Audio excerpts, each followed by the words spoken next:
Hello guys, welcome back again and again sa aking YouTube channel. Kung bago pa lamang sa aking YouTube channel, don't forget to like, share, and subscribe. Yun nga mga kalapatid is napakatagal ko nang hindi nakapag-vlog. Ngayon na lang ulit tayo nakapag-vlog dahil busy sa work. At the same time is yun na nga, di ba? And medyo sira na yung cellphone ko kung makita nyo. Medyo nakatamad mag-vlog. So andito tayo ngayon sa Residencia de Muson mga kalapatid, sa barangay, sa lugar ng San Jose del Monte, Bulacan. Is nilap visit ko mga kalapatid is ang bago naming member sa aming club. Yan. So sabi nga lagi ni Kuya Lloyd na ang pagkakalapate is hobby lang, and syempre unahin yung pag-aaral. So ayan siya mga kalapatid, isang batang pansyera. Ayan siya mga kalapatid. Isang loft niya is ayan to. Papakita ko sa inyo. Ano ko lang ang camera.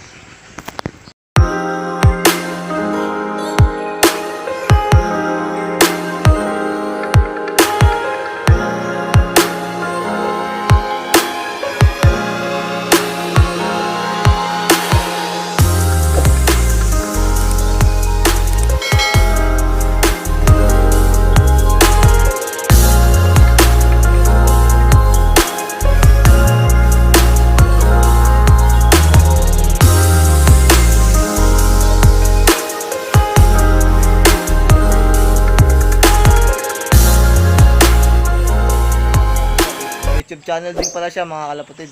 Ano channel mo? Friendly Love TV, subscribe kayo dun. Ayan mga kalapatid, subscribe kayo. Friendly Love TV, lalagay ko na lang sa description box, tsaka lalagay ko na lang sa screen dito. Yan, lalagay ko yan dyan.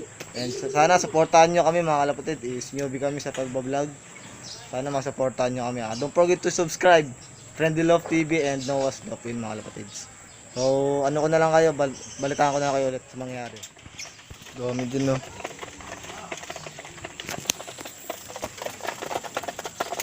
Ilan to? 11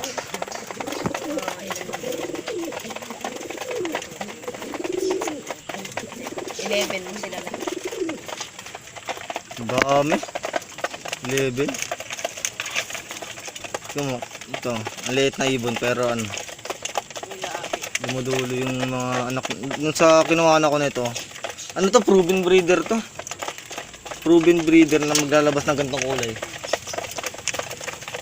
Ayun, puro blue bar nilalabas nun.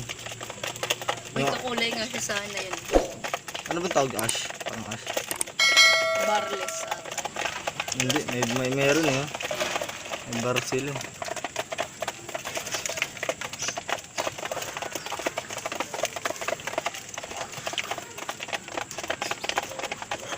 Saan mo nabili itong patukaan na ganito? Sa ano lang, Muson. Parang ang laki masyado no? Minsan may iniiwan ko dito.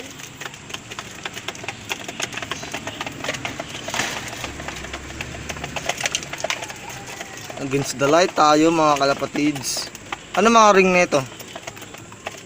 Yung ano? Comb ring? Yung peking yung nabibili lang din sa Muson. Meron ako dun pag bibili ka. Pero yung mga walang ring dyan, nabili ko ng walang ring. I-out mo yung subuhan mo yun. Ay, ano to? Saan galing to? Dito. Kailan pa yan? Kahapon lang. Huwag ka mag-i-stock dyan. Kasi naaarawan yan. Maganda magganyan. Problema nga, hindi tago. Dapat hindi naaarawan. Hindi, may ano. Tubig kasi yan eh. Maganda yan. Sa akin, nasa loob ng bahay. Kasi pangit yung sa gripo ka na agad kukuha eh. May chlorine pa kasi yun eh.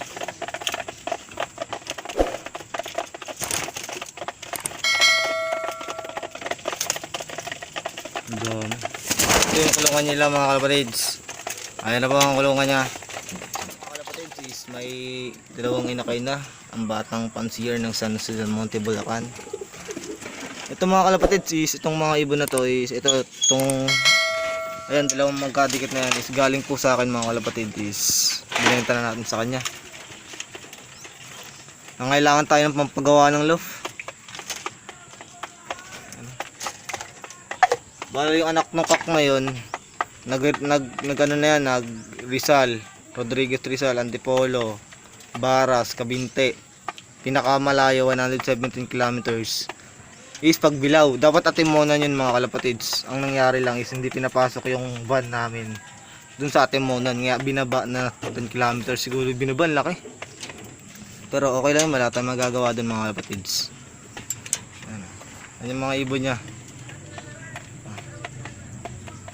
Yan, konting pigeon talk lang kami mga kalapatids. Tapos abangan nyo na lang ulit yung video namin ito. Yun na nga mga kalapatids is tatanggal muna ako mas mainit. And yun na nga is dito na nagtatapos ang aming vlog mga kalapatids. So don't forget to like, share, and subscribe mga kalapatids sa Friendly Love TV mga kalapatids. Supportahan nyo and Noah's Love. So ayun na nga, hanggang dito na lang to. So ako nang so na naman. Yun naman nag-comment sa akin eh. So ako nang so. So sinubukan kong alisin. Yun na nga mga kalapatids. Goodbye. Paalam, ingat palagi. Happy flying.